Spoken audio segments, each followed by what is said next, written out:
Given hope before you give up your confidence, so that you will have hope of getting your confidence back. A very, very good evening to all the dignitaries and the attendees. I feel privileged to extend my warm welcome to all presented here. This is your host Banu Shahini, and I would like to welcome you all with great immense joy back to yet another session that has been organized by SEMS Welfare Foundation. I hope you all are doing amazing. So I see quite a number of people joining with us. Before I proceed, let me take a brief moment for the introduction of my organization. SEMS Welfare Foundation is not-for-profit entity established to work in the areas of education, social welfare, women empowerment, skill development, entrepreneurship, and livelihood generation, etc. SEMS Group has conducted various international conferences, seminars, workshops, and webinars in emerging technologies in various parts of India and has an active network of 3,000 plus engineers, managers, researchers, etc. These Action is also another initiative of SEMS Group, and it has also conducted more than 100 webinars, 10 FTPs and workshops, and 6 international conferences. As I proceed further, I would like to introduce the topic for today's webinar, that is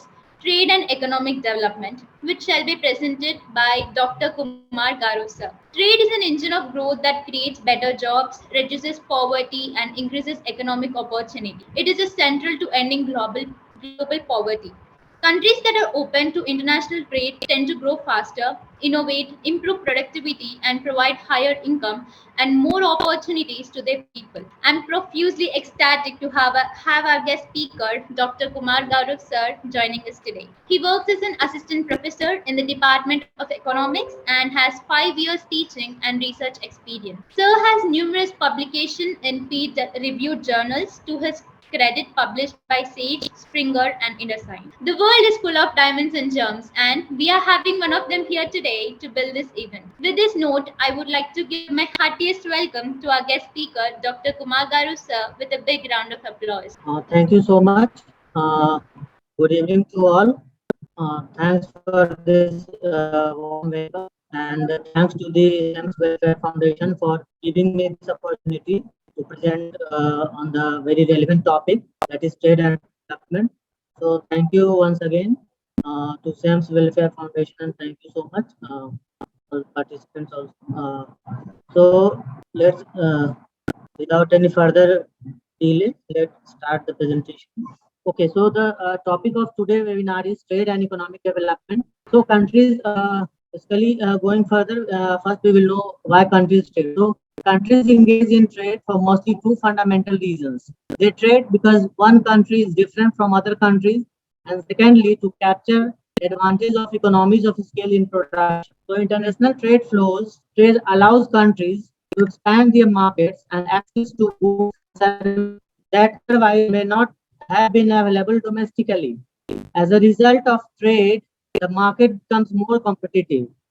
The resultant is that the consumer gets different products at, in a nutshell, countries engage in trade because there are gains from trade. Trade is a central task. Trade has played a central task in increasing the interconnected and interdependent world, and it accounts for substantial portion of the world economy. Trade leads to economic integration by different trade liberalization measures, whether it is unilateral, bilateral, or plurilateral. However, economic integration has different impacts on different stakeholders, sectors, and economies. International trade has often played a very central role in the developmental experience of the developed, developing, as well as the least developed countries. In recent years, much of the attention to trade and development issues has been centered on understanding the spectacular export success of East Asian countries. Taiwan, South Korea, and other East Asian economies adhere this strategy, which has been successfully followed by China. The experiences of these countries are an important part in the unfolding of the trade and development drama throughout the globe. If there is a point on which most of the economists agree, it is that trade among nations makes the world better. Despite this fact, international trade can be one of the most contentious issues, both domestically as well as between the governments. So, there are some of the basic questions about trade and development. How does international trade affect the rate, structure, and character of economic growth? How does trade alter the distribution of income and wealth within a country and among different countries? Is trade a force for international and domestic equality or inequality? In other words, how are the gains and losses distributed and who benefits?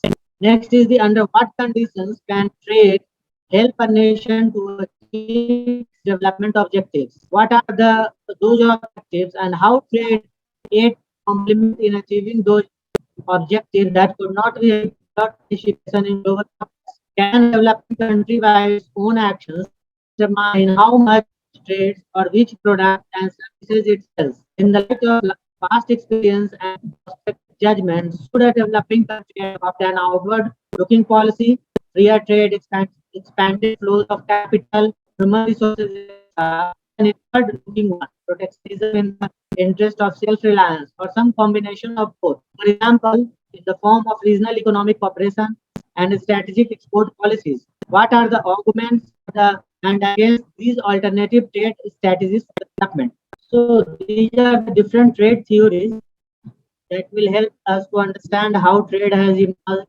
and how trade has impacted the different economies. So we have the mercantilism that started in the 16th century and ended at the 18th century. Absolute advantages, comparative advantage, factor endowments, technological gap model, product life cycle model, country similarity, global strategic rivalry, new trade theory, personal advantage, and new trade theory. So let's see these theories.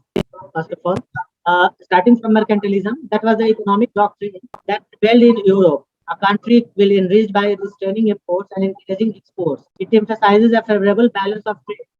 It is believed that the countries which exports more and imports less can accumulate the bullion, the gold and silver, and thus a country becomes prosperous. So this was the basic idea under the mercantilism, and mercantilism trade was considered as a zero-sum game, that the benefits of one country at the cost of another country's losses.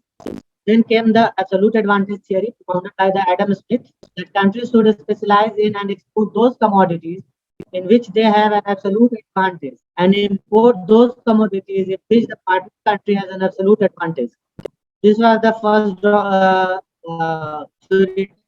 theoretical basis for international trade. And next came the Ricardian theory of international trade, that is known as the competitive advantage. That is, if one nation is less efficient than other nation in the production of both commodities, they are still mutually beneficial. The first nation should specialize in the production of and export the commodity in which its absolute disadvantage is smaller, and import the commodity in which its absolute disadvantage is greater. Then came the factor endowment theory, or the Hexer-Ohlin model of international trade. An economy will export the commodity whose production requires extensive use of the economy's relatively abundant and cheap factor, and import the commodity whose production requires the intensive use of the economy's relatively scarce and expensive factors. So this Hexer-Ohlin theory demonstrates that the reasons for trade is the differences in the factor endowments of the country or the factor proportions of the country. Then came the technological gap model, that a great deal of trade among industrial countries is based on the introduction of new products and the new production processes. These gives the innovative firm and nation a temporary monopoly in the market. But this monopoly is temporary, and finally, all the countries are able to produce the same quantity. Then came the product life cycle theory of international trade. So, this product life cycle model suggests that trade patterns are influenced by where a new product is introduced. Initially, new and technology-enhanced products are introduced by advanced economies, which are based on patents, copyrights, and other intellectual property. However, subsequently, this temporary monopoly of these countries is wiped out as these new products mature and becomes standardized products. The competitive advantage of Michael Porter, the pattern of international trade is influenced by different rules of a country, namely the factor in demand, domestic demand conditions, related and support industries, and form strategies, style, and value. Then the trade theory is the new trade theory. that high productive firms are able to make sufficient to cover the large fixed cost.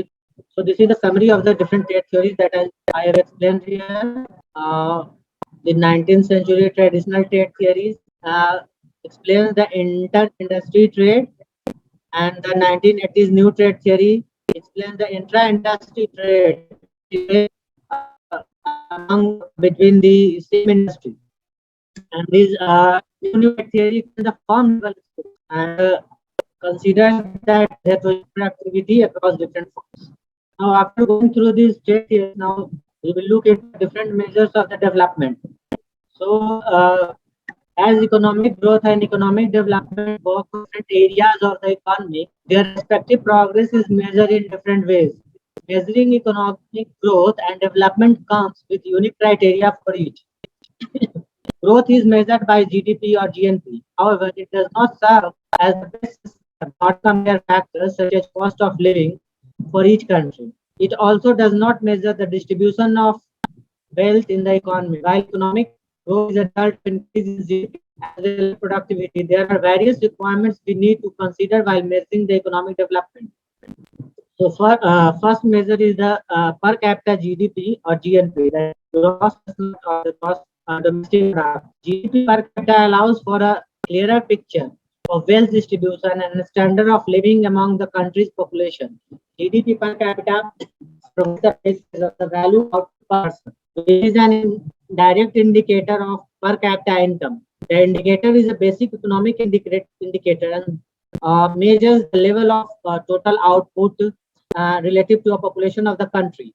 It reflects changes in total well-being of the population in different countries. Growth in the production of goods and services is a basic determinant of how the economic fares. The growth in real GDP per capita indicates the pace of income growth per head of the population. As a single composite indicator, it is a powerful measure indicator of economic development. Then we have we have different inheritances under per capita GDP or GNP. So we have different measures of economic development at different times. We have first it's the PQLI, the Physical Quality of Life Index, that was developed in the 1970s by Morris David Morris for the Overseas Development Council. It was created due to dissatisfaction with the use of GNP or GDP as an indicator of development. Physical Quality of Life Index measures quality of life or well-being of a country based on three variables, that is basic literacy rate, infant mortality, and life expectancy at age 1, all equally rated on a scale of 0 to 100. Then we have a new development that is known as the Human Development Index, given by Mahbubul Haq and later adopted by the United Nations Development Program in the 1990s. The Human Development Index is a summary measure of average achievement in key dimensions of human development: a long and healthy life, being knowledgeable, and have a decent standard of life. The health dimension is assessed by life expectancy at birth. The education dimension is measured by mean years of schooling for adults aged 25 years and more, and expected years of schooling for children of school entering age. The standard of living dimension is measured by gross national income per capita. The STI uses the logarithmic of income to reflect the diminishing importance of income with increasing GNI, that is gross national income. The scores for the three SDI dimensions indices are then aggregated into a composite index using geometric mean of normalized index. There are also different measures developed by the United Nations Development Program, that is Gender Inequality Index GII and Multidimensional Poverty Index MPI, and the Gender Empowerment Measure GEM. Then this gross national happiness. So gross national happiness is a term coined by the fourth king of Bhutan, Jigme Singye Wangchuk, in the 1970s. The concept implies that sustainable development should take a holistic approach towards notions of progress and give equal importance to non-economic aspects of well-being. The Gross National Happiness Index is a single index developed from interns, categorized under 9 domains. And now the Bhutan, instead of calculating the GDP, It calculates the GNP, that is gross national happiness. Then we have the concept of green GDP or GNP. Green GDP or GNP is an indicator of sustainable development and environmental accounting based on the green economy concept. The gross domestic product, the green GDP, is an index of economic growth that that factored into countries' conventional GDP measures. Green GDP monetizes the lost biodiversity and accounts for costs caused by climate change. Some environmentalists prefer physical indicators such as waste per capita or carbon dioxide emissions per year that is taken into account. We have also other measures of economic development, uh, that is GPI, the Genuine Progress Indicator, PI, Happy Planet Index, BLI, Better Life Index, and the CIW. That is, so Genuine Progress Indicator provides citizens and policymakers fruitful insight by recognizing economic activity that diminishes both natural and social capital. Further, the DPI is designed to economic welfare rather than economic activity alone. So this GPI develops and 26 indicators. Then we have Happy Planet Index. Happy Planet Index measures what matters, sustainable well-being for all. It tells us how well nations are doing at achieving long, happy, sustainable lives. It was developed in 2006. The Happy Planet Index helps to answer the basic question: is it possible to live a good life without costing the earth? So the three elements are well-being, the life expectancy, and ecological footprint. Then we have Better Life Index. The index allows us to compare well-being across countries based on 11 topics identified by the OECD. This is housing, job, community, education, environment, civic engagement, health, life satisfaction, safety, work-life balance. Then we have the CIW, that is Canadian Index of Well-being. The Canadian Index of Well-being tracks changes in 8 quality of life categories: performance, connectivity, democratic engagement, education, environment, healthy populations, leisure and culture, living standards, and time use. So these are the different measures of development. Apart from economic, these also accounts for social, economic, socio-economic, environmental aspects into the process of development. In the 1940s, economists like Davis argued that no trend for convergence of per capita incomes among rich and poor countries that was forecasted in the New Testament. And the reason was the self-feature that prevented the poor from benefiting from trade. Developing countries mostly export primary products. Such products easily conveniently give global markets, which is termed as the Davis finger thesis.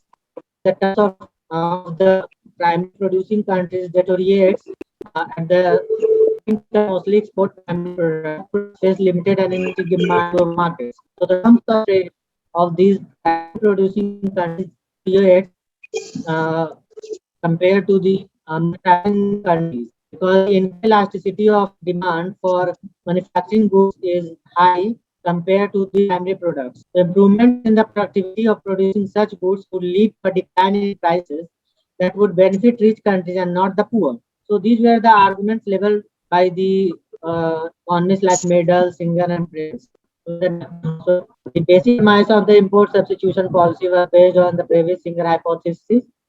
In the 1950s and 60s, the inward-looking industrialization strategies of the larger Latin American and Asian countries like Chile, Peru, Argentina, India, Pakistan, and the Philippines were heavily import substitution oriented. By the end of the 1960s, some of the key sub-Saharan African countries like Nigeria, Ethiopia, Ghana pursue IS strategy, import substitution strategies. Several Latin American and Asian countries also joined. However, in the mid 1970s, the import promotion strategy has been increasingly adopted by a growing number of countries. The early EP adherents were South Korea, Taiwan, Singapore, Hong Kong, that joined the likes of Brazil, Thailand, and Turkey. They switched from an earlier import substitution strategy. The Asian The East Asian Miracle, that is a spectacular economic growth first in Japan, followed by four Asian tigers, and finally in the late 1970s and 80s, followed by Malaysia, Indonesia, Thailand, and China. These economies achieve very high economic growth rate between 8 to 10%. Even China grow at more than 20%. Share of GDP to economics, Singapore announced exceeded 100% of their GDP. So trade leads to fuller utilization of domestic resources. Countries can reap the benefits of division of labor and economies of scale, flow of inward foreign direct investment, capital, technology, and managerial skills. Trade can also generate employment and reduce poverty. So trade is considered as the main source of economic growth. It helps in expanding the production possibility curve of the economies. It also it also denotes the economic interdependence and convergence between two or more than two countries and brings global mobility of goods and services. Economic integration in trade results in economic openness and expansion of other economic activities. Thus, a positive relationship can be observed between and economic growth and development. So this is a very good case study of the RMG sector of the Bangladesh, that is ready-made garment sector of Bangladesh. This sector is growing at a rate of 7% and contributed to 60% of the GDP of Bangladesh. And this, Bangladesh is the third largest exporter of ready-made garments in 2020 and second in 2018 after China. And more than 6% share in global has a competitive advantage in the garment sector, and it has duty-free access to more than 52 countries. Bangladesh is also the member of South Asian Preferential Trade Agreement, South Asian Free Trade Area, BIMSTEC, and uh, the duty-free access to these 52 countries. To USD 32 billion export in 2020, and RMG sector contributed to 81% of the Bangladesh exports.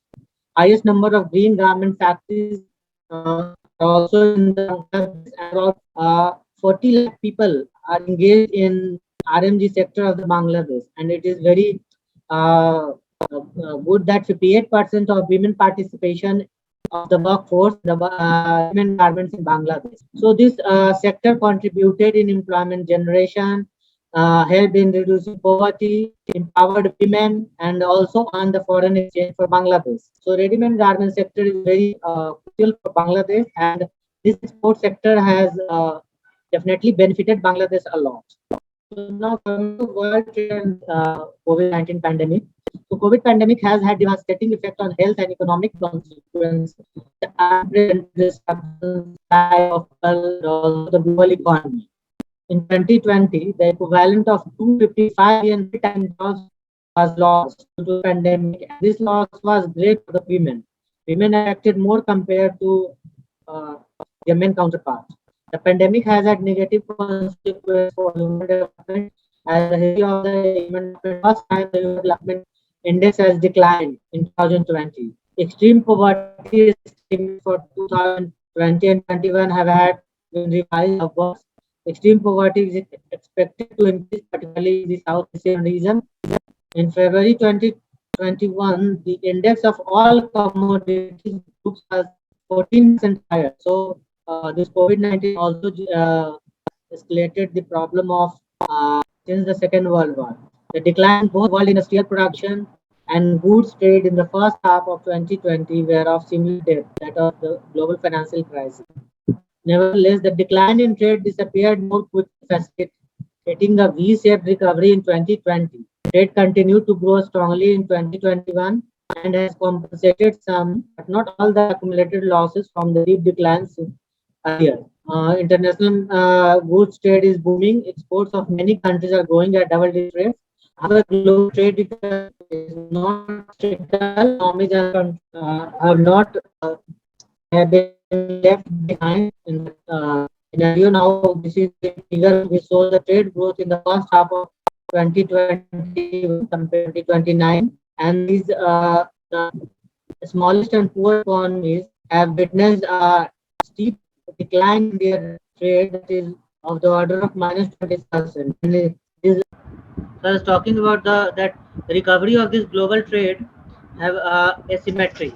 The small economies and the poorest countries are falling behind.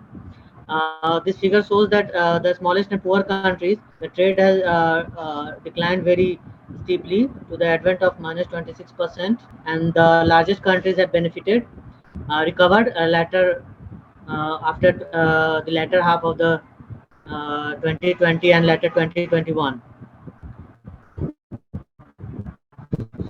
Some of the statistics of the global economy after the 2020, 2020, the global economy has started to recover from the COVID-19 crisis. Economic growth bounced back with trade and investments reaching higher levels in 2021 than prior to the pandemic. The world economy grew at 5.6% in 2021, and that was the fastest in nearly 50 years. Sub-Saharan economies grew on an average only 3.2%, while the economy of the United States expanded at 5.7% in 2021. Overall global trade declined by about 2.5 trillion US dollars in 2020, which was nearly 9% compared to the level of 2019. As economic conditions improved in 2021, the value of global trade rebounded strongly, reaching a record high of about $28.5 trillion, which was 13% compared to the pre-pandemic levels. It is 13% increase. So this is the vaccine trades and the COVID vaccine exports by different countries. The largest exporter was the European Union, followed by China, United States, South Korea, India, South Africa, Russia, and Japan. So these 8 countries have exported almost 98% of the total exports of these vaccines. And if we see the exports as share of total supply, European Union supplied 65% of COVID vaccine to different countries. This 65% is the share of its total production. And India also contributed to 5.7% of their total supply has been exported to different countries. And these supplies went to smaller economies, developing countries, least developed countries, and also the developed countries. So now summarizing that trade is an important stimulator of economic growth. It enlarges a country's consumption capacities, increase world output, and provides access to scarce world resources, and provide markets for the products.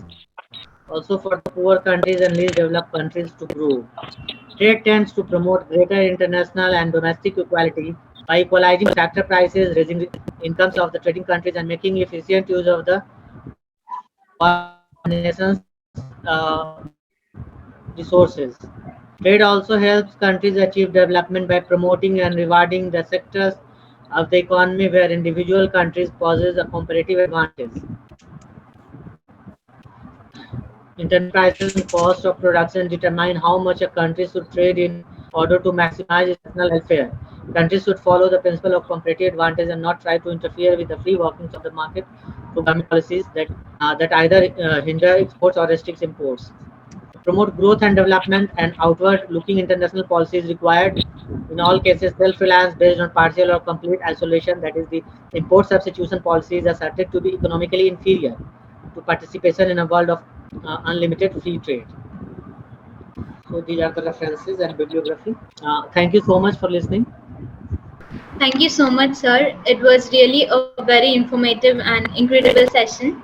Now we have some participants with some query regarding. So, my question is regarding if we are discussing about trade and investment and international perspectives, uh, how the same scenarios after COVID and before COVID scenarios, how the same are linked with sustainable development goals, and how the same can be assessed that the same is going in upward direction. Okay, so definitely, as we all are knowing that COVID-19 has hampered the national and international economies, domestically, internationally, all the countries have been suffered from COVID-19, and definitely the target of the sustainable development goals whether we are going to miss or not, it is very difficult to say right now.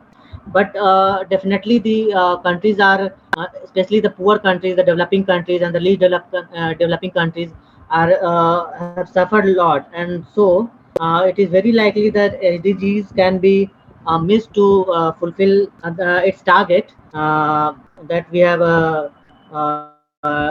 set at to achieve these targets, different 17 goals of SDGs. So definitely we are going to miss it, but it's very good to see that the trade is bouncing back, and economy is not world economy is now recovering. So whether these recoveries will outpace the cost that we have incurred during the COVID-19 and after, even cannot get over. So it's very difficult to uh, stick to these goals and achieve these goals at time. Thank you so much, sir, for making us down clear. Besides some bad network, the knowledge you shared in the webinar was very amazing, sir. I would like to propose hearty vote of thanks to you, sir, for gracing today's webinar. Your presence and wise word help magnify our cause in best possible ways. I hope all the participants learned a lot with this webinar. I would really like to thank you, sir, for giving us your valuable time, and I'm delighted to be the part of today's webinar. A good event never ends in the world. They take only a pause and keep us awaiting for the next. All good things eventually end. I considered everyone is fortunate that they became a part of this webinar, which was full of knowledge and which makes difficult to say goodbye.